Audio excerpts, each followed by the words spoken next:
ಚಿತ್ರದುರ್ಗದ ರೇಣುಕಾಸ್ವಾಮಿ ಕೊಲೆ ಪ್ರಕರಣದಲ್ಲಿ ಬಂಧಿತರಾಗಿ ಬಳ್ಳಾರಿ ಜೈಲಿನಲ್ಲಿರುವ ನಟ ದರ್ಶನ್ ರವರ ಜಾಮೀನು ಅರ್ಜಿಯ ವಿಚಾರಣೆ ಇಂದು ನಗರದ 57ನೇ ಸಿಟಿ ಸಿವಿಲ್ ಕೋರ್ಟ್ನಲ್ಲಿ ನಡೆಯಲಿದೆ. ಪ್ರಕರಣಕ್ಕೆ ಸಂಬಂಧಿಸಿದಂತೆ ಕಾಮಾಕ್ಷಿಪಾಳ್ಯ ಠಾಣೆ ಪೊಲೀಸರು ಈಗಾಗಲೇ ದೋಷಾರೋಪ ಪಟ್ಟಿ ಸಲ್ಲಿಸಿದ್ದಾರೆ. ಇದರ ಬೆನ್ನಲ್ಲೇ ದರ್ಶನ್ ಜಾಮೀನು ಕೋರಿ ಸೆಪ್ಟೆಂಬರ್ 21ರಂದು ಸಿಟಿ ಸಿವಿಲ್ ಮತ್ತು ಸೆಷನ್ ಕೋರ್ಟಿಗೆ ಅರ್ಜಿ ಸಲ್ಲಿಸಿದ್ದಾರೆ. ಸೆಪ್ಟೆಂಬರ್ 21ರಂದು ಅರ್ಜಿಯ ವಿಚಾರಣೆ ನಡೆಸಿದ ನ್ಯಾಯಾಲಯ ಕಾಮಾಕ್ಷಿಪಾಳ್ಯ ಠಾಣೆ ಪೊಲೀಸರಿಗೆ ನೋಟಿಸ್ ಜಾರಿ ಮಾಡಿ ಮುಂದಿನ ವಿಚಾರಣೆಯನ್ನು ಸೆಪ್ಟೆಂಬರ್ 23ಕ್ಕೆ ಮುಂದೂಡಿತ್ತು.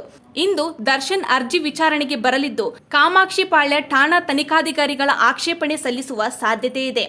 ದರ್ಶನ್ ಸೇರಿದಂತೆ 17 ಆರೋಪಿಗಳ ವಿರುದ್ಧ ಕಾಮಾಕ್ಷಿಪಾಳ್ಯ ಠಾಣೆ ಪೊಲೀಸರು 3991 ಪುಟಗಳ ದೋಷಾರೋಪ ಪಟ್ಟಿ ಸಲ್ಲಿಸಿದ್ದಾರೆ. ರೇಣುಕಾಸ್ವಾಮಿ ಕೊಲೆ ಪ್ರಕರಣದಲ್ಲಿ ದರ್ಶನ್ 2ನೇ ಆರೋಪಿಯಾಗಿದ್ದಾರೆ.